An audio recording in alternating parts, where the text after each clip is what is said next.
Thanks, Sarah. Looking forward to talking with everyone today. Claire's our guide through our slides today. Um, yeah, we are Conserv. We're a modern environmental platform for cultural heritage. We're designed by preservation professionals, including Claire. And yeah, I'm Dave Masom. I'm the CEO of Conserv. A bit about me. I'm originally from London. I now live in the US. I started my career in analytics before moving into the social enterprise and social impact space. And then I spent a number of years building a company focused on preventive healthcare, some interesting parallels to preventive conservation, and then joined Conserv back in 2022. Claire, would you like to introduce yourself briefly? You are muted. We did Always another one of these webinars a few days ago, and the exact same thing happened. So too polite. yeah. Apologize. So I'm Claire. I'm a pains conservator with more than a decade of benchwork experience, both in private practice, conservation firms, and museums, including the Art Institute of Chicago and two different Smithsonian museums in Washington, D.C. As part of that experience, I also have 7 years of direct experience with environmental monitoring. I was spearheading kind of getting a program up from the ground with a focus on light monitoring for a newly constructed wing. So I'm really excited about environmental monitoring, and Dave and I are happy to join you today. So yeah, Claire and I essentially represent these two halves of Conserv. We're a mixture of preservation professionals and folks from the technology sector. And we use that mixture of perspectives every day as we develop our product. Conserv, in a nutshell, provides everything that you need to conduct an environmental monitoring program. We are trusted by thousands of institutions worldwide across our free software and then our end-to-end monitoring product, which is what we'll spend most of our time on today. And we really serve institutions of all shapes and sizes. Some of our customers include historical sites such as the US National Park Service, local, state, and national government organizations, including the Smithsonian, a number of state archives, universities and libraries, including Harvard and Yale, and then also museums, including the Guggenheim and the Gothenburg Museum of Art, and many more. There's a couple of logos on this slide. The key point being whether you're a large organization with really sophisticated monitoring requirements or a small site with staff who are basically stretched to the limit just handling the basics. The platform that we have, we hope will save you time and also help you get more from your data than maybe other monitoring solutions that you're used to. Another thing I sort of want to emphasize is that cultural heritage, whether that's libraries, archives, museums, or anything else, cultural heritage is the only market that we serve. And we believe that that focus really means that our platform is both more powerful for those kind of heritage conservation use cases and also easier to use because there's not other things that are catering to other industries in the software and in the product.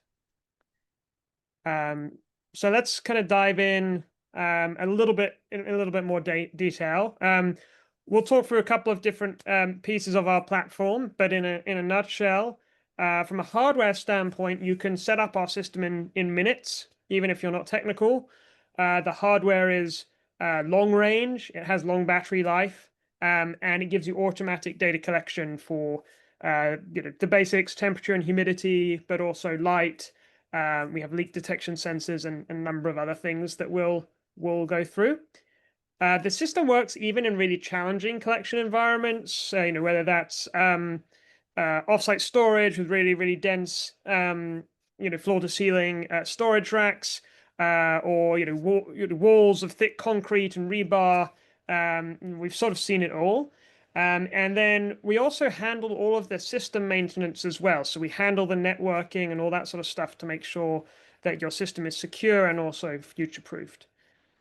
From a software standpoint, like I mentioned, it's made for collections. We have things like out-of-the-box preservation metrics, one-click reports for assessing the performance of your spaces and things like that. And it's available anywhere, so you can access it via our web application, but also a mobile app.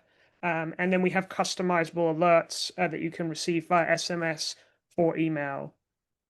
And then finally, one of the things that we're known for is our support. We have conservators like Claire on staff. All of our support team are trained conservators. And it's really important to us that we deliver a really high quality of service in that regard. Um, and one of the things that we do is we operate on a sort of an all-in model.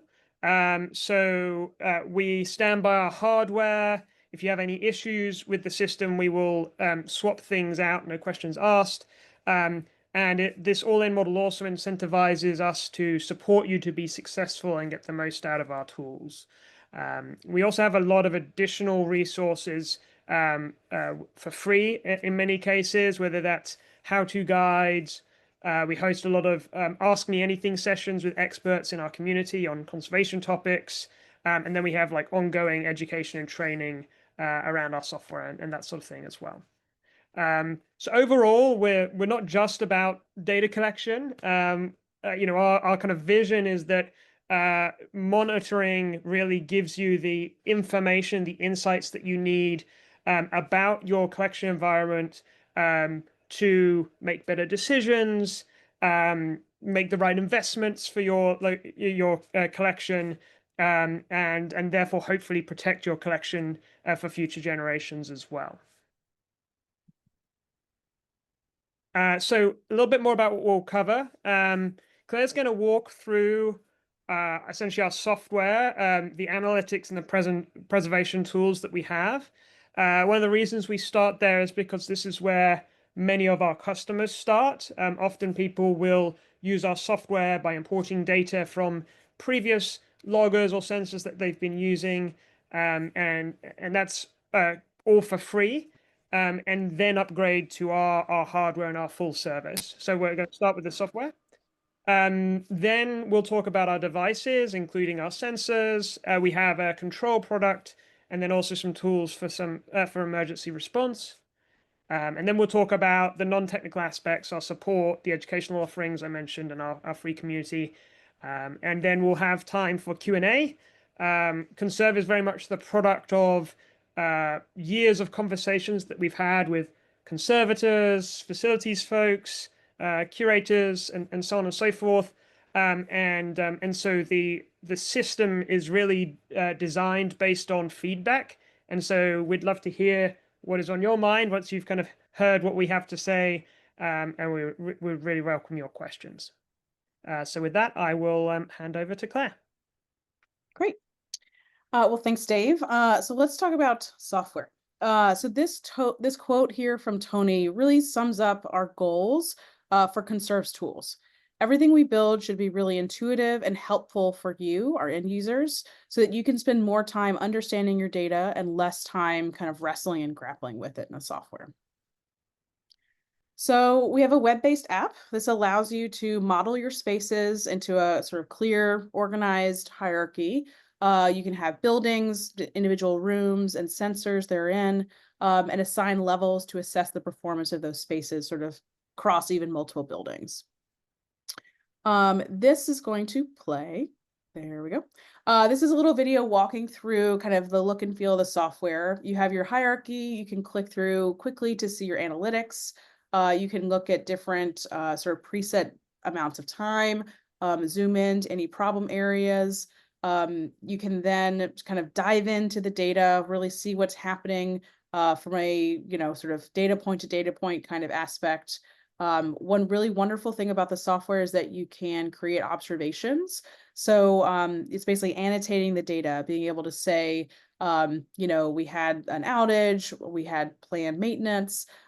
These really allow you to not just have this string of numbers, but again, to be able to contextualize it and add sort of that human sensor kind of aspect to your data.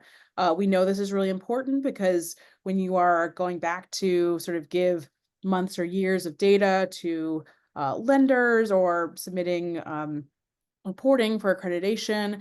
These are the kinds of things where if you have an anomaly, it is nice to be able to have that additional information to be able to sort of understand what went wrong and also collaborate with your colleagues on, what happens when you have an outage.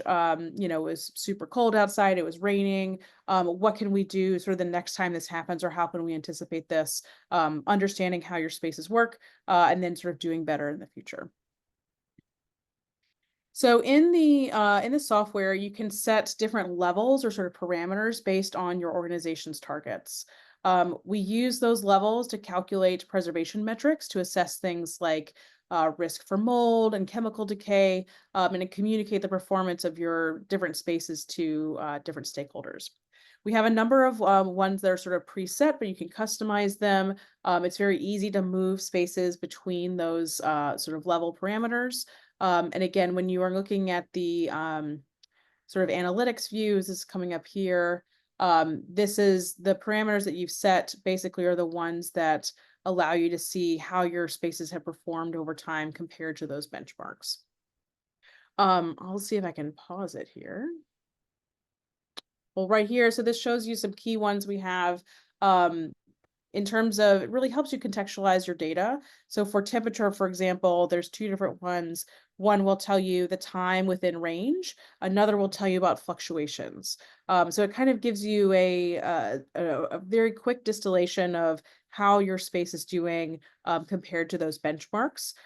We know that there are some people on this earth who can look at that squiggly line immediately and say, yes, I know exactly what's happening here. But for the rest of us mortals, it is kind of nice to be able to have additional things like that. So you can visually see, hey, I'm doing a really good job in this space. Oh, this space is, maybe the correct temperature, but it's a little bit spikier than we really want or need. Those are the kinds of things that really help you to begin to digest the data and really understand and parse what's happening in those spaces. As we showed before, we have these preservation metrics that you can, choose to display in your analytics view. When you mouse over them, it'll give you a little bit more explanation. We have additional ones for things like mold risk and time-weighted preservation index.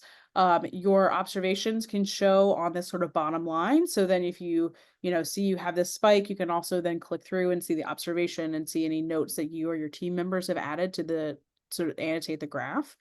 We also have the ability to view exterior weather. This is sort of pulled in based on the sort of physical location that you've pulled in or put into the software. It pulls from local weather stations. So this allows you to have that sort of quick view, sort of knowing what's happening outside the four walls of your building to understand how that is impacting what's going on inside with any sort of HVAC or other climate control issues you might have, or even if you have open windows, doors, etc., being able to understand performance inside versus performance outside.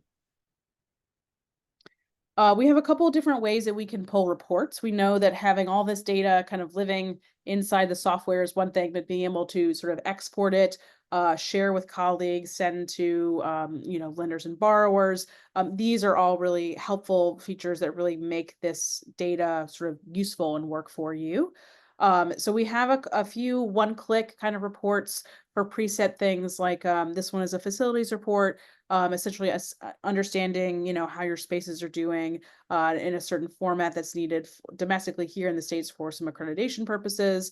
We have another one that's a performance report.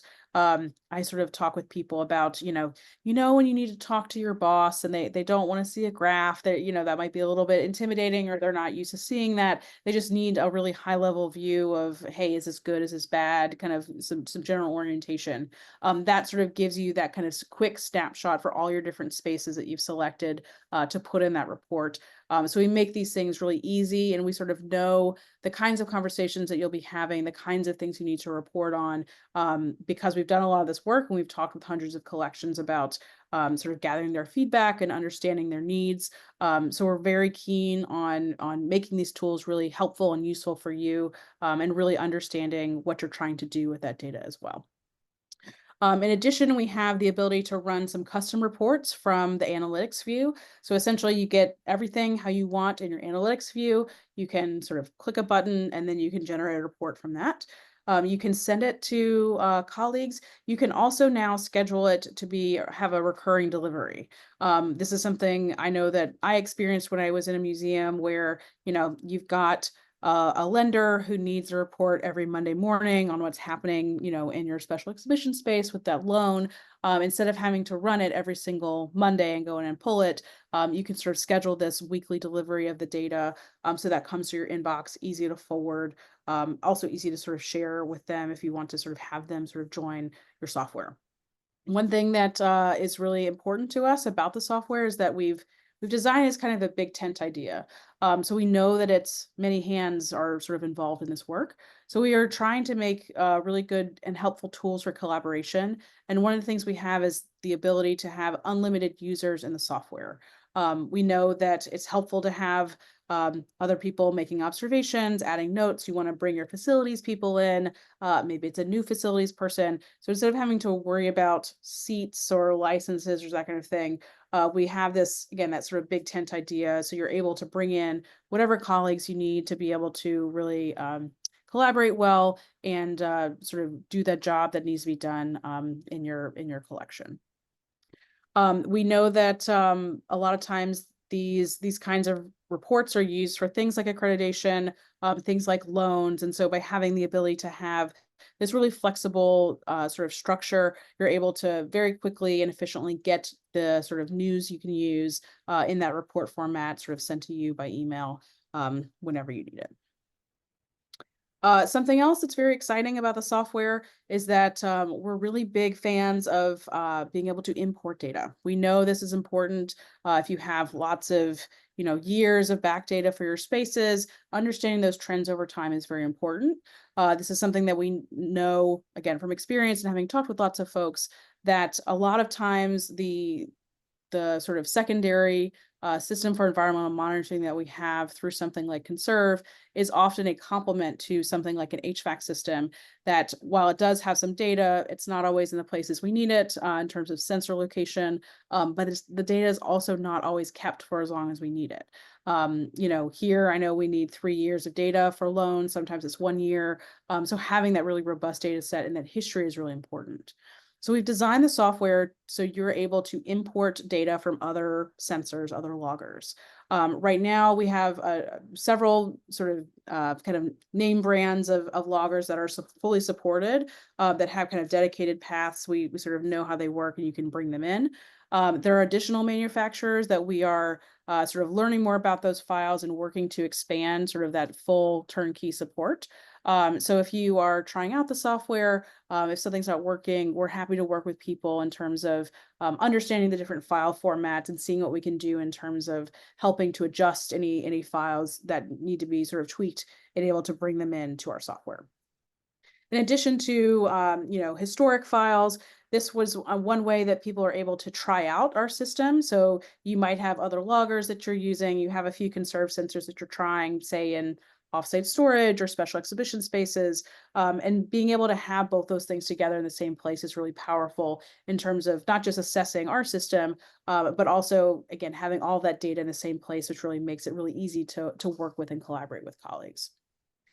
We also have the ability, since it's often in standard CSV formats, to bring in BMS and BAS data for comparison. So this is something, again, that makes it much more easy to collaborate with colleagues, particularly in facilities, to say, okay, well, yes, you have your data and I have my data, but let's bring them together in the same place and really compare instead of sort of running from one person's computer to another to try to, or doing screen grabs. Having them in the same place is really powerful to be able to see, oh, okay, well, this sensor says the temperature is staying flat. This other one says it's spiking. What's really going on? Can we bring in sensors from somewhere else? Being able to get that full picture of your data really makes it a very powerful system for really understanding and making good decisions in your spaces. We also have recently introduced an automated data transfer. If you are a Handmill user, you've probably heard that system is sort of getting sunset. So this is something that we've built sort of knowing that people have these systems, and that sort of software system, the Handwell EMS, has the ability to make its own sort of schedulable CSV export. So we basically use that functionality that lives there to be able to export data kind of on a routine basis to our system and sort of accept it in a kind of automatic ingest kind of way. The nice thing about this is that there's no IT engineering, like, crazy things you have to do to get it set up. It really is like sort of like setting up an email. And that's something that we are looking at expanding into other systems potentially that also have that ability to export CSV files kind of automatically. So if that's you and your system, we'd love to hear from you in terms of if that's something that's of interest. We love hearing from people in terms of feedback, new possibilities, and potentials for our offerings. In addition to our browser-based software, which you don't have to download anything onto your computer to get to, you can get to it from anywhere. We know a lot of things happen on the go.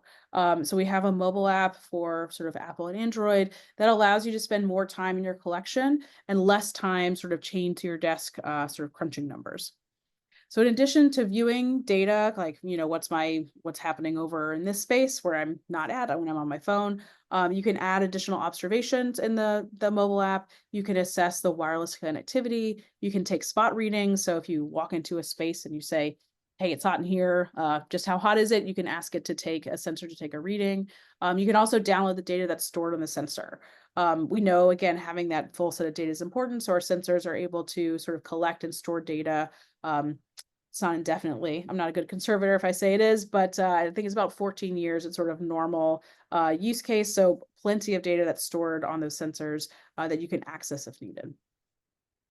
Something else that's very exciting about our software is the ability to do integrated pest management sort of in the same place. Particularly internationally, even in places where we're not currently sort of selling sensors. This is something that people are really excited about because there are not a lot of really good tools for IPM on the market. This is actually something we built based on user feedback. We were looking for additional things that we could build for people to sort of help ease the burden and sort of, really suit people's needs and help out with their work. So instead of scribbling notes on, a piece of paper or a fancy piece of paper like an Excel document, you can log pests on your phone. You can do things on your computer. We have a really helpful database of reference images, including sort of brought in by the Museum Pest Working Group. It's a group of sort of worldwide group that focuses on critters that will sort of eat your collections or be indicators of building envelope issues. We're also beginning to bring in the What's Eating Your Collection grouping, which is a UK group.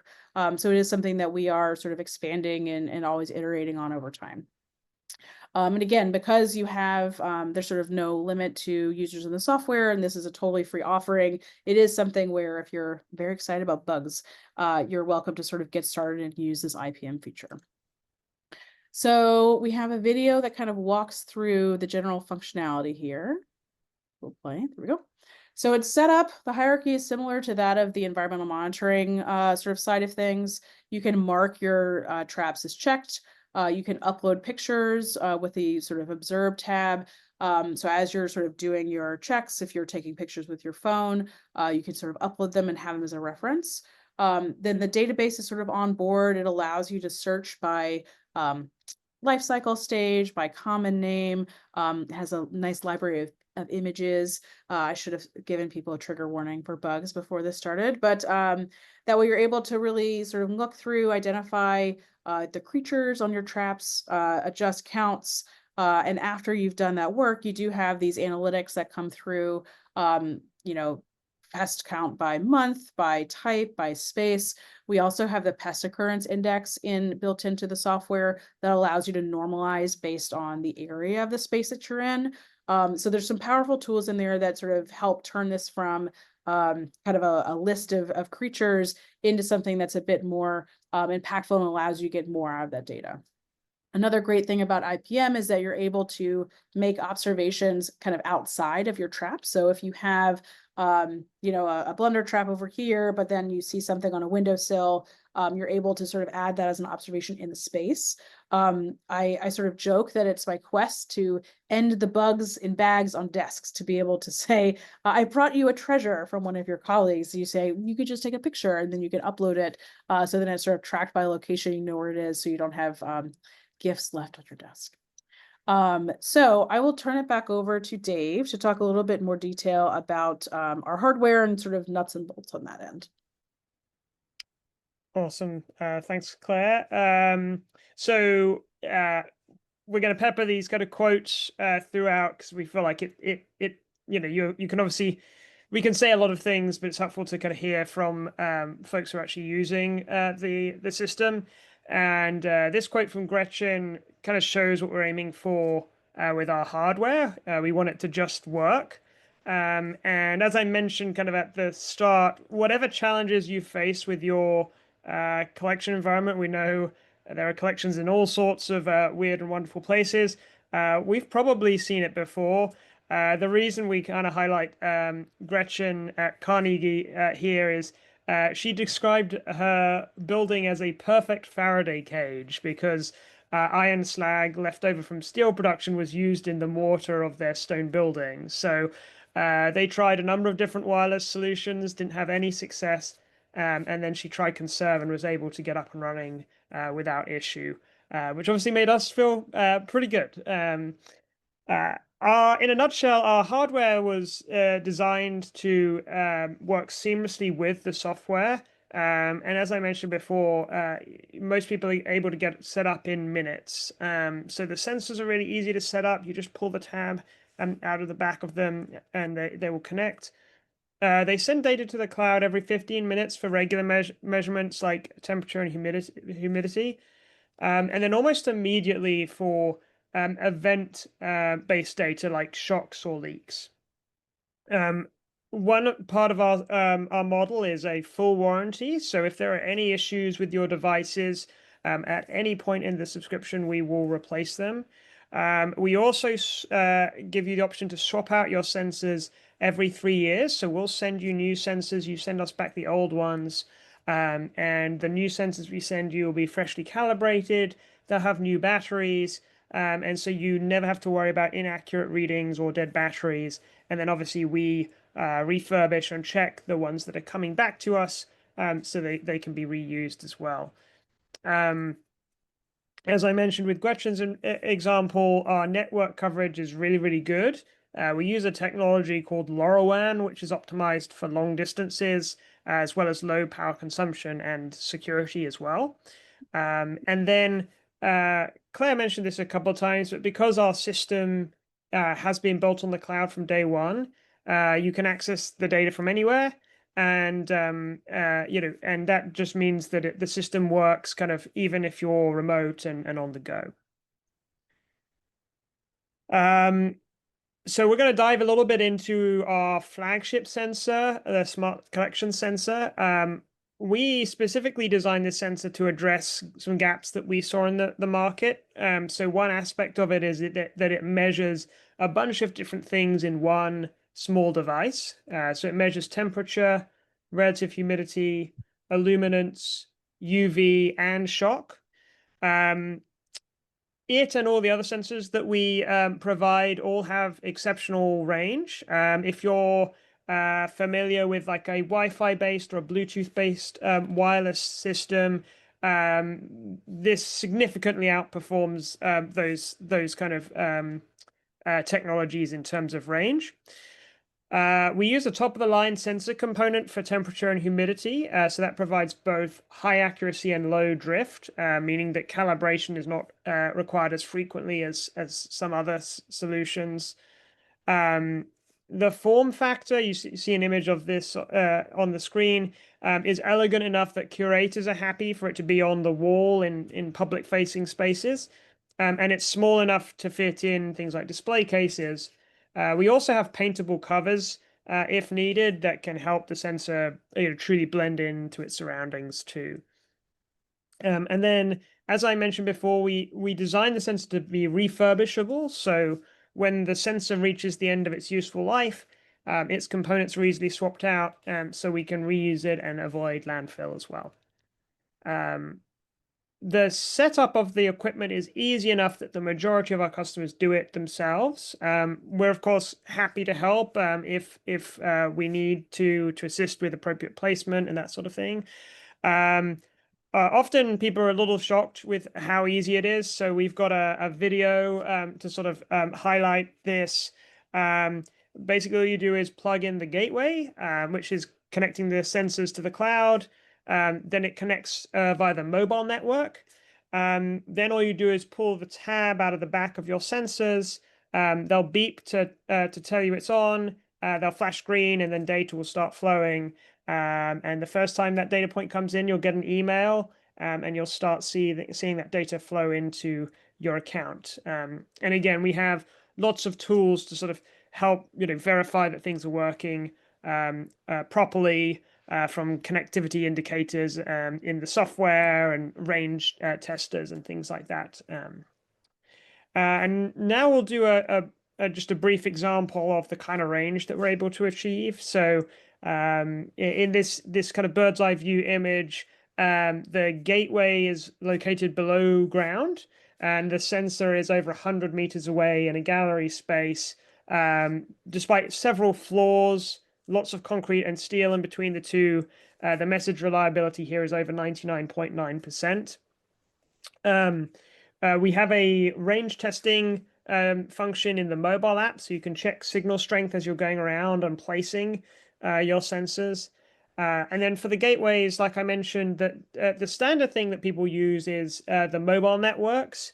The device automatically selects the best network that's in range. And so that often means our system works well in rural areas, even if there isn't internet access, as long as there is some cellular service available.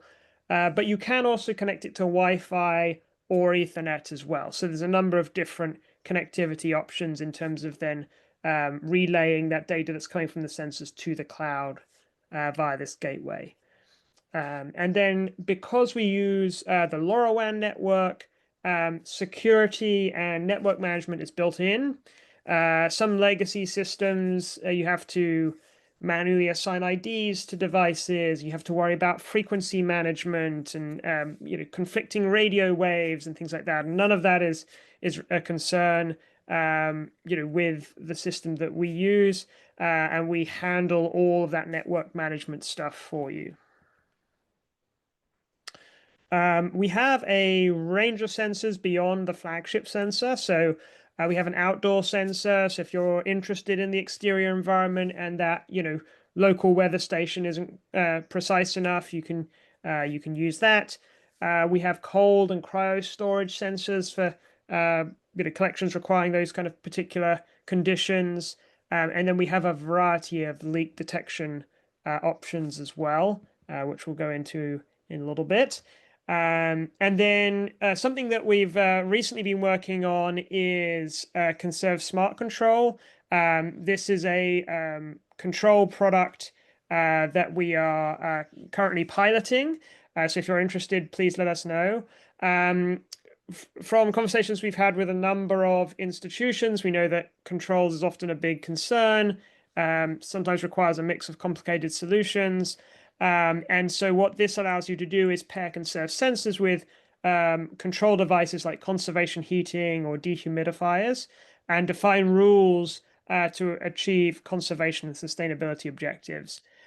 So like everything we offer, the devices are really compact, easy to install, minimize clutter, and sort of allow you to kind of address problem spots.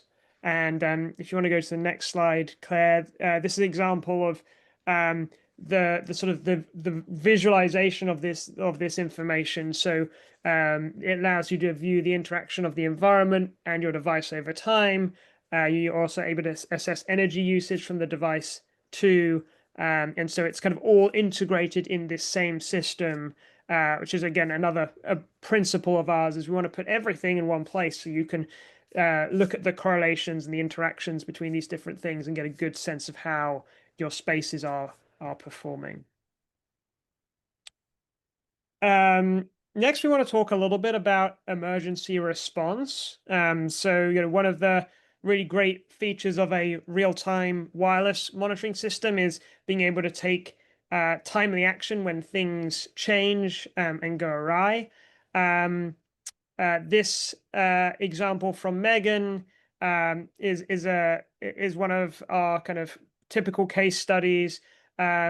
She had um, a, a power outage that kind of not a power outage, a pilot light went out in her heating system in the dead of winter. Of course, it was on a Friday night, and so if she had not been alerted to that, then they would have found it on Monday morning, maybe with a burst kind of frozen pipe or something like that.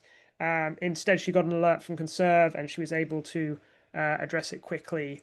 Um, uh, this is just a little bit more information on this example. They also had tried to apply for grant funding to make some improvements to their building, and initially had got rejected because of a lack of environmental data, sort of proving the need. And so with Conserv, they were able to not only avert this disaster, but also get the data that they needed to apply for larger improvements, and also make the case to their leadership as well. And then here's just another example. This is the National World War II Museum in New Orleans, where Claire is based. And Tony, who is the first customer we quoted at the start, is part of this institution. They've worked with Conserv for multiple years, have expanded with us, I think, 4 times at this point into various different locations. But crucially for this case study, Conserv was installed in their buildings during Hurricane Ida, which was a fairly severe hurricane that kind of came through New Orleans a few years back. And Tony was not able to be on site to sort of help with the response.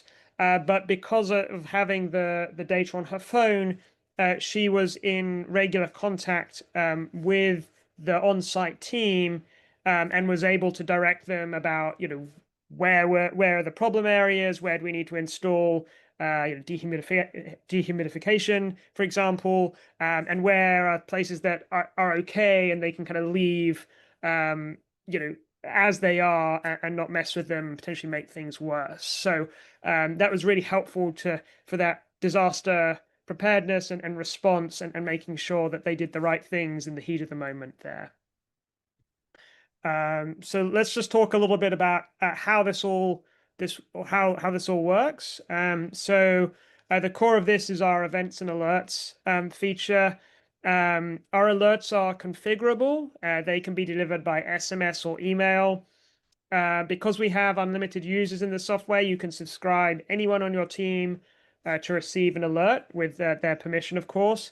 So as an example, it's pretty common to have the facilities team signed up for alerts alongside the conservation team, so everyone's in the loop. We also let you know when conditions return to normal, so that kind of reduces alarm fatigue. And then again, we have the mobile app, so you can pull up the data if you get an alert and understand what's going on.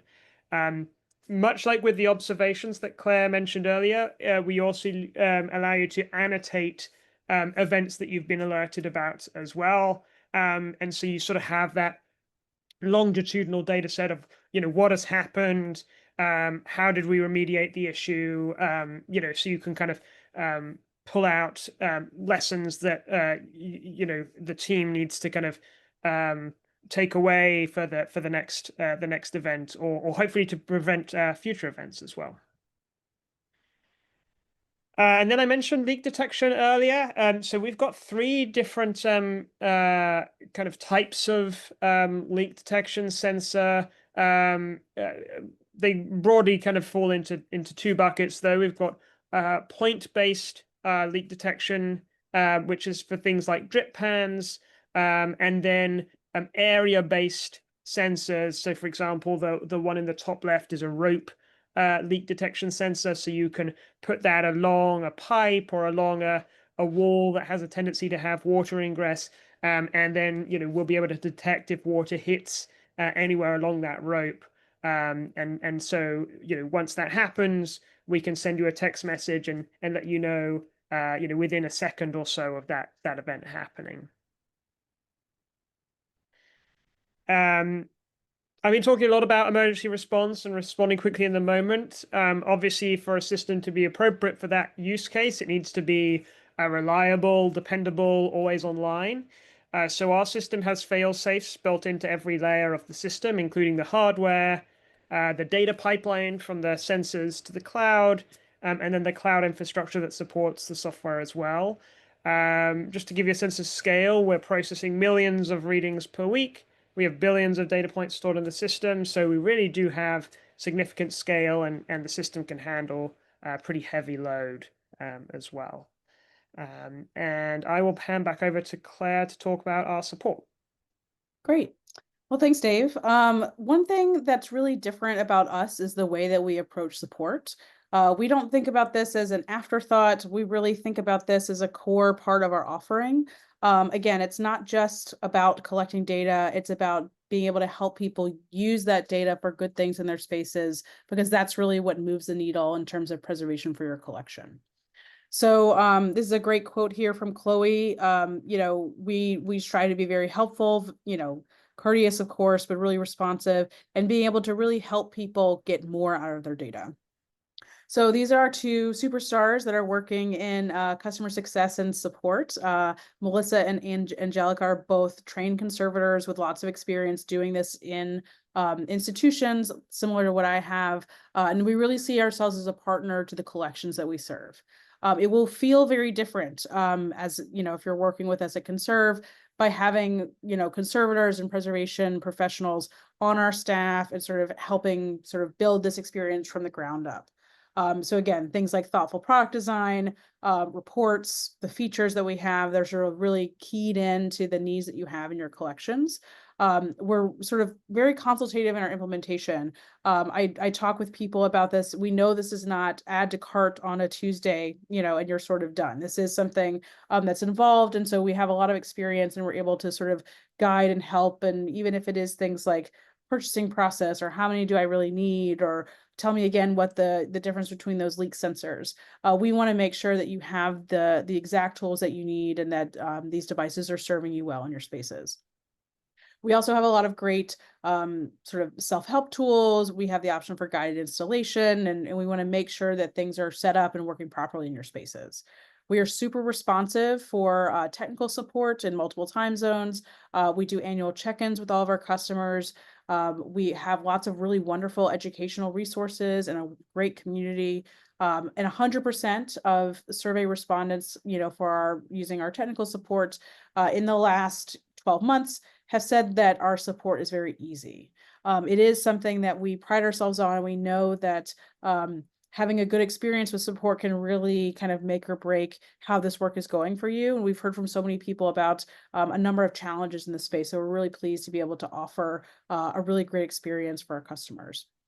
This sort of quote, this one's anonymous. It's sort of from one of these surveys. But again, sort of underscores the point here. Consistently helpful and courteous, respond quickly, show real interest and concern in our issues and questions. We appreciate them so much. We really know that, again, the sort of ins and outs of this work, because we've done it. We're building this and trying to have an experience that works really well for you and helps you do your job more efficiently, more effectively, and sort of improving the outcomes for your collection. Something I want to talk about a little bit here is our community. So we have a global community of practitioners kind of from all stripes. Conservators, certainly, but also registrars, collections managers, directors, entomologists, HVAC people, all kinds of people who are in this free community that is focused on sort of preventive conservation and preservation of collections. So we've got over 1,500 folks in there. Some of the things that we do, we have a number of webinars and different events per year. So this might be something like a kind of classical webinar, but also things like lunch and learns, reading articles and sort of having discussion groups. We have a webinar, exact topic TBD, but about IPM that's coming up in probably late October, so you can stay tuned for that. And we actually are going to be giving a webinar for AICCM on October 13th. So that'll give you sort of a sampling of the kind of educational things that we do in our community on a more frequent basis. We also have a number of Ask Me Anything sessions. We usually try to do these monthly. I know I just did one recently about light, answering some interesting questions there. But the idea is that, we want to get in touch with, our colleagues who have these different areas of expertise and really pick their brains about different things. And so we have this set up. So if you have suggestions for people you'd like to hear from or you want to join in, that's going on every month. We also have a really active forum. So sometimes it is kind of the basics, right? Of like who, I need to get a new dehumidifier. What recommendations do you have? Or I'm having this tricky problem. How have other people solved it? What's the latest on, XYZ in terms of recommendations? So again, because you have this really international group of people with lots of different areas of expertise, chances are there's someone there who can sort of help with the problem, or even better sometimes, nothing like, someone asked me the question about that thing that I can talk about for days. So being able to sort of share with your colleagues is a really wonderful, congenial kind of place. We'd love to have you join. So I wanted to sort of close my bit here with a quote from Brianna. She's a customer of ours in Hawaii. She sort of covers our offerings in a nutshell. Everything we do, from our devices to our mobile app and web app, to the support and resources we provide, are all really designed to work seamlessly together. And that's why we have customers like Brianna that really love using our product and are sort of raving about us, to colleagues, to friends, to strangers, to us. We really love that our customers are really excited to be sort of part of our community and family. So I'll turn it back over to Dave here. Great, and we are about at the finish, so looking forward to hopefully answering a few questions at the end here. Final thing we just wanted to end on was the $1 million question. What does it cost, and how does all that work? So I alluded to this at the start. We have this concept of an all-in-one subscription. What do we mean by that? Well, a couple of things. The first thing is predictable costs. We charge based on the number of devices you have, and everything else is included. So there's no limits on the amount of data you use, the number of users, whether you use SMS alerts or not, whether you use the cellular network or Wi-Fi for the gateways. It's all encompassed in that one price. And as I mentioned before, that includes the warranty of the hardware, replacing batteries, making sure things are calibrated, and also support is included as well. So all a single subscription. And because it's a subscription, it's essentially a commitment that we're making to you about what our products do. So that includes things like SLAs, making sure the system is up and running. And if you have an issue, we're incentivized to fix it, and that's not going to cost you anything extra. And then finally, that it means that if for whatever reason you're not happy with the service you're receiving, then you can export your data from our software and go with a different solution, right? You're not locked in by making a really expensive capital commitment, buying a lot of sensors and so on, and then you're kind of stuck with that system. A couple of things to note. The subscription model doesn't necessarily require annual recurring payments. That is the most common model that we see, but we can do other payment plans to suit procurement preferences, like upfront payment if that's a need. And then we also offer a 60-day money-back guarantee to anyone who tries Conserv. So you can try it. If the system doesn't work for you, we'll pay to have it all the equipment shipped back to us and refund the subscription as well. And then we do have a couple of different kind of what we call packages. We do have a free package. You can use the web and mobile app. You can import up to 60,000 rows of data per month. You get the online support and the community and our events. So that's all free. The core offering is this per device model that I just mentioned. And then we do custom packages for large organizations where there's custom pricing. You get a dedicated customer success manager. Will help you import your historical data and can also do deep dive and staff trainings. If you have a big team that needs to be trained on the system and things like that as well.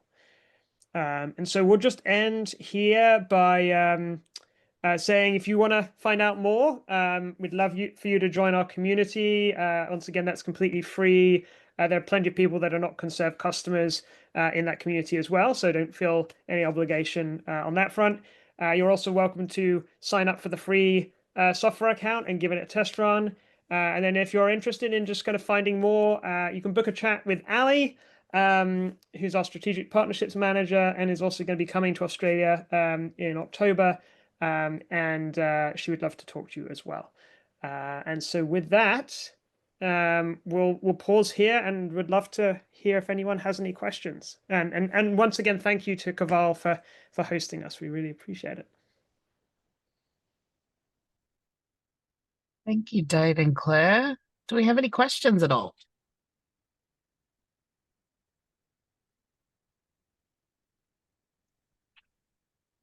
Feel free to unmute yourselves. Megan. Hi, I'm calling in from Auckland Museum in New Zealand. We currently have about 90 environment monitors across 2 buildings. So I was doing some back of the envelope math on that based on the $290 per unit cost price for the subscription. That comes out to about $26,000. So that's the equivalent of us kind of owning the hardware in a couple of years. So is there any benefit to us in the subscription fee model rather than doing hardware that we then own? Yeah, that's a great question and a pretty common one. So yeah, the first thing I'll say is that is our US based pricing. We do make sure we kind of calibrate to different markets, and so we can definitely talk about that. And then at larger implementations we do start doing volume discounts as well. So it's not going to look quite the same as it does on paper. There is also, I think, a total cost of ownership question here as well, which is like how much maintenance is there, all the hassle associated with the upkeep of those devices. And so where we typically end up is we are sort of on the sort of slightly more expensive end, but when people look at things, it typically starts to make sense. And I think the proof is in the customers that have switched to us. Over 99% stay with us through multiple successive contract cycles. So people are typically, convinced on the other side of making the decision, if that makes sense. Yeah, that does. I just had one further question, and that was on for the free account, that is just with us manually uploading data that we get from our existing loggers. There's no way to integrate, say, on-set hobo loggers or Hanwell loggers into the software platform that you guys provide? Yes, that's right. We do have that sort of Hanwell pipeline, if you will, that kind of Claire mentioned. There is a small charge if you're just using that because it costs us some money to sort of continue to run that process. But the free software is designed for manually importing data from other systems. That's right. Mm-hmm. Okay, thank you. Yeah. So we might go to Elspeth first, and then Kelton's got a few questions that I can read out shortly, as well as Ingrid. But Elspeth? Yeah, thank you. Thank you for the presentation. I was just wondering, so you were talking about kind of range earlier, of the devices. So where I work is we have 6 libraries over 4 different campuses. So I'm just wondering how that would kind of like we'd be able to set that up and have it as everything coming into kind of the same to do comparisons from the different buildings, or Yes. Yeah, so you'll be able to set up, each of your buildings, they have their own devices in there, so you can sort of filter and say, I want to see this building or this building. Another thing in the software you can do is, because the alerts are customizable, if you have certain staff that work only in one building, who want to get those alerts, and maybe you're sort of overseeing a lot, you might get multiple things, but you have that ability to sort of customize in those spaces.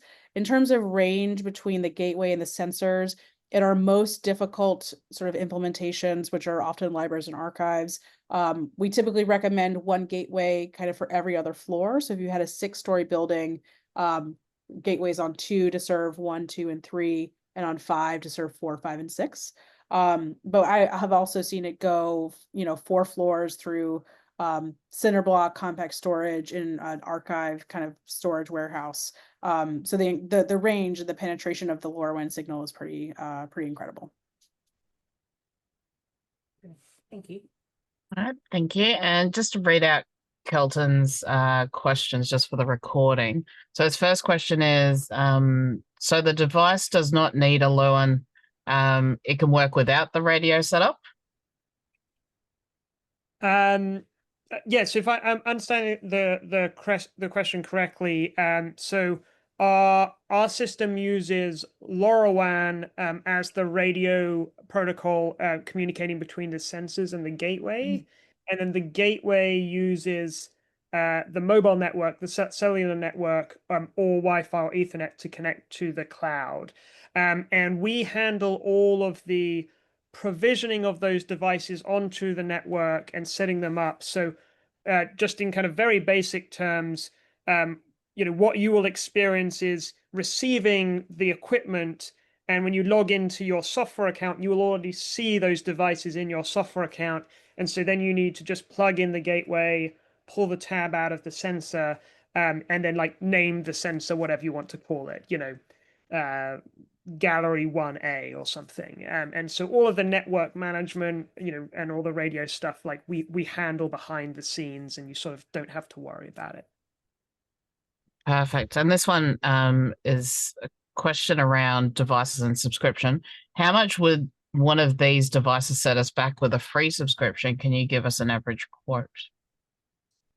Yeah, so I think this this kind of goes back to the earlier question. So we have the free software where you can kind of bring your own data that you've exported from another system, or another logger if you can download that data via CSV.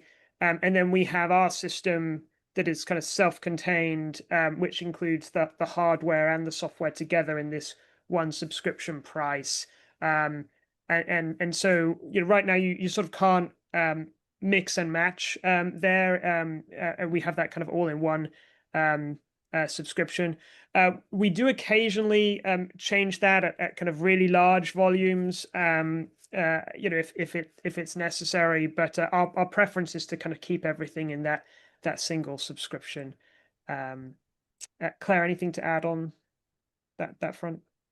No, there was just a follow-up question. So asking if the hardware is included in the price subscription. And yes, it's basically you price by the number of devices and everything is in there. I joke that it's made for the accounting department. So there's no additional this, that, the others. There's no surprises in year 3 or something. Everything is flat and predictable, and everything's included. And is there a version of leak detection for flooring / a general room rather than one pipe? Yeah, so we don't have something that kind of covers the area of an entire floor. So it's that point detection rope, and we do have a tape-based sensor that's actually manufactured by one of our partners, and that device is not available in Australia and New Zealand yet. It may be in the future. But we're constantly on the lookout for new solutions that we can kind of bring on. But we don't have anything that would kind of cover an entire floor yet. So you do have to sort of be a little bit tactical about where you're placing these things. Yeah, that's one of the things that we, when we're working with people about okay, where's the water coming from? Is it from outside when it rains? Is it from, does it sort of flood up from a drain? Does it come through ductwork? But there are, if you do have problems with like large scale leaks, there are sort of on the building level some like metering and things that can be done. So if you have basically like a whole floor is filling with water, there are other things sort of on the building end that can tell you based on flow. But the reason we've focused more on these sort of smaller scale devices is because usually if you have a flow problem, the whole building sort of knows about it. I was actually sent an email by our water company because I left the garden hose on for a few hours, you know, and so they sent us an email saying you're using a lot of water. And usually for collections, if it's that much water, you want to know about it when it's much smaller. So that's why our sensors are sort of on that more sort of individual kind of level. Perfect. So I think I've gone through all of the text questions, but feel free to unmute yourselves, everyone. A good opportunity to ask questions. There was a question about light. I think we answered in the chat, but it's probably worth saying out loud. The sensor does detect light as well. We calibrate it against an LSEC, if you're familiar with that product, and NIST certified LSEC, and then also UV, and we calibrate that against a NIST certified UV meter. So it sort of is that all-in-one device there. And the light will do sort of instantaneous levels, but also cumulative light levels sort of automatically in the software. And on the UV front, you can display units in either power or in microwatts per lumen if you're looking for that sort of commonly used ratio, which I know could be difficult to find in other devices too. So another question, how much memory does the offline device have on average? Basically more than you'll ever need. It's about 14 years of data points. So yeah, it should be fine. Yeah. If we use a sensor in a crate being transported, would it be able to store the data and transmit it once it gets back in range of a base station? Yeah, really good question. So right now, the sensor would report when it's in range of a gateway on, at the start, and then would start reporting again when it reaches its destination and gets in range of a gateway at the other side. And then you could download the data from the trip by connecting to the device via Bluetooth. So you can use it for that purpose. We are also exploring other options for transportation, that will allow us to sort of report a little bit more in real time. But you can use the sensor for that purpose. I might just jump in with a comment that I do appreciate that you recalibrate and reuse the hardware as well, rather than creating extra landfill. It's just something that I definitely appreciate. So it's good work there. Yeah, thank you. Go ahead, Claire. You could probably I talk. was gonna say that part of it is that we know that we don't want you to be without data, especially if it takes a month or something, you have to send something away and get it back. And so that's why we structured it so that we send you the new devices first, and then you return the old ones back to us for refurbishment, and then we ship them back out to people. This is also why we have those paintable covers. So if you want to sort of paint out the sensor, we love that, but just you paint the cover, so then when you're able to sort of return the the original color one back to us, so we can reuse that housing when we sort of redo it and send it back out. Perfect. And just for the recording, Elspeth just clarifying, so you would need to download the data when it's out of range of the gateway manually. Yes. Yeah, exactly. So the mobile app, when you're downloading the data from the device, that's sort of a one-click thing. It immediately sends the data to the cloud and figures out what data's new and what data's already up in the cloud. But that's a manual step right now. Perfect. I've just realized that we've gone over time, but thank you so much, everyone, for your questions. And thank you to the Conserv team for introducing yourselves to Australia and New Zealand. We're looking forward to meeting Ali when she comes over. So thank you. And a recording will be available, and I will send it out to everyone once it's been edited and put up on YouTube. So thank you all, and hopefully you have a wonderful afternoon, and see you all soon. Thanks. Great. Thank Thank you, you all. everyone. Bye-bye.